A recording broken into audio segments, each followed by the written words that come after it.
So all of this soil that was in this pot and one other just like it, which is your standard 7.5 gallon container, which I had our elephant ears in it, our bulbs, stored them over winter, and thought that they would be coming back. But I will show you in this video how to know if your bulbs have bit the dust, so to speak, or if they're going to thrive. Here's the soil from the two pots. And here is what is left of the bulbs. So this is a definite no-go when it comes to elephant ears. We had the mammoth elephant ears, and I'm going to show you what to look for in this video so you will know if your elephant ears have decided to take a different route, which is they're not going to live anymore. They are just el finito, or finished. So when you have a bulb and you start separating your dirt and it starts looking like this right here, you may think to yourself, well, I see one little possibility of life in there, and it is right here. But as you put your finger on that, you notice how easily it smushes. Now, this is gross to some people, and I get it. It's just a slimy mess. As you can see, this is the bulb. Was the bulb, I should say, correction. And there's what it continues to look like on the inside. So, if you have a weak stomach, I recommend to just take a moment and step away. You pull this out, and guys, I kid you not, it looks like cream cheese. You see how stringy and slimy it is? Yeah, good visual there. But that means your elephant ears have decided to leave the land of the living and decided to do other things.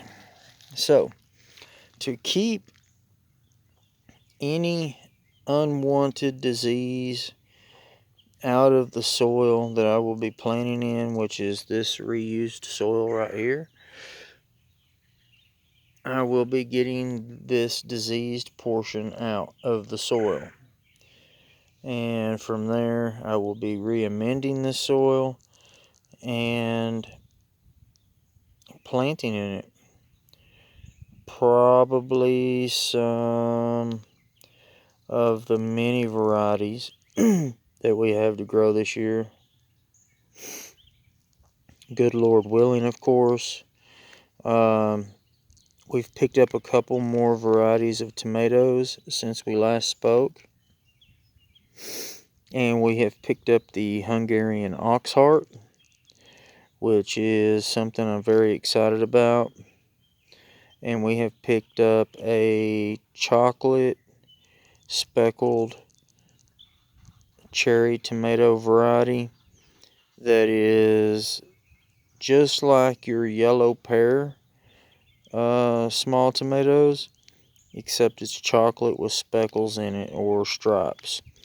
My daughter is super excited about getting those going, and I have the seeds going as we speak. I'm just getting them ready to bring outside. Therefore, I know they will thrive without any interruptions in temperature and things like that. Now, your elephant ears, if you do decide to plant elephant ear bulbs this year, they will grow, and they should grow just fine. You want to plant the bulb about an inch. You can go a little deeper than that, up to 3 inches below the soil line. It may seem like it's going to take forever for this thing to sprout.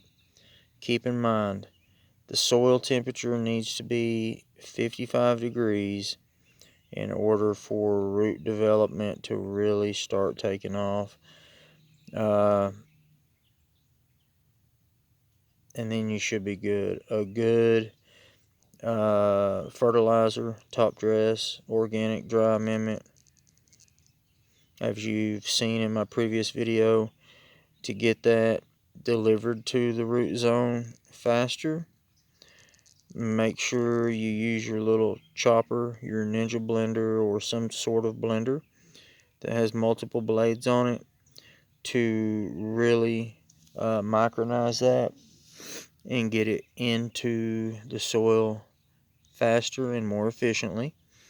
And that will allow the growth of anything you're growing in the vegetative stage to really take off. So I have a mixture that I have mixed up today, and it is, let me find it here. This is going to be a mixture of bone meal, just a little bone meal, bat guano, which is bug-eating bats. You have typically 2 different types of guanos from bats. You have your fruit-eating bats and you have your bug-eating bats. The bug-eating bats will produce a nitrogen-rich fertilizer, and the fruit-eating bats will produce more of a phosphorus and potassium-rich fertilizer. We are using a 731 bat guano, high in nitrogen, well, semi-high in nitrogen, I should say, and that will slow release and break down, and it is loaded with beneficial bacteria to help clean the mess up of this, of anything I may have missed. The microbes will just eat it up, and don't be afraid to use enzymes either. There's a really good product out there called SLF 100. Check it out. It's full of Bacillus bacillus, which is a beneficial bacteria. But you could also get Hygrozyme, which is another great product, and it's going to take everything that's dead in your soil, all the roots, and it is going to help it decompose, so your beneficial bacteria will just come through and have a full buffet to take up all the dead stuff that's decomposing, munch down on it, and deliver those nutrients left in it to the root zone of whatever you're growing. I'll have another video coming out soon, now that it's warming up, on how to build a simple raised bed. Super simple. And I'll give you a brief preview of that. So, this is it. You can go to your local Home Depot and grab these stone. They're super easy. I did 2 levels on this 4x4 bed, and it is super simple to make. That's a strawberry plant right here in the corner that I have had in here for 2 solid years now, and you can see how it looks. It looks unfazed by any of the weather, and the majority of the winter I didn't even cover it because I forgot about it. I know, not the best idea, but check it out.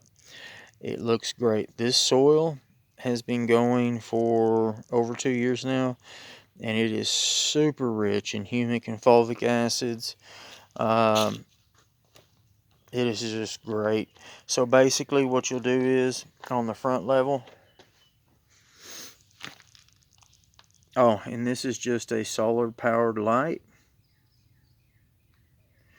because we have a bear that loves to get in our trash in our neighborhood, and this kicks on with movement, so it kind of deters the bears to an extent. But moving on, I use 2 stones on each side on this bottom level. And then moving on, I'll cut my boards to length. I'll get a measurement on those, and then I'll stack 3 up on each side. And I have these boards in the center to cause 2 separate beds, to make 2 separate beds. So these are a 4 foot wide by 2 feet deep. Plenty of room to grow whatever, but it's also a step higher. And then just 3 blocks on this side is like the other side, and then the boards on the sides, 3 stones in the back. And these notches that are in here, they are excellent. I could build onto this bed if I wanted to, but this is a bed that we've had for a while, and you can see how easy it is to just take up and take out. And you can look and see these are untreated boards because I did not want any chemicals to potentially leach into the crops that we were growing. And these boards are unfazed. So far, I mean, they have a little bit of wear on them, but it's nothing crazy. And it just sets right back down in there like nothing. I do have it sitting on a pallet, as you can see, with some weed fabric on the bottom. It's also lined on the inside of this. It's super easy to build. If you have any questions on building this, I've built many of these for customers, for ourselves here at home, and they're super efficient, super easy to build for a minimum cost, and they're going to last you for a long time. They're super sturdy, and the wind is definitely not going to blow them away like you see with some of these greenhouses you can buy online. Not knocking all of them, just saying some of them are not built the same as others. But anyway, I will be adding the fertilizer to this soil here, repotting it, and then putting some seeds in there once they sprout.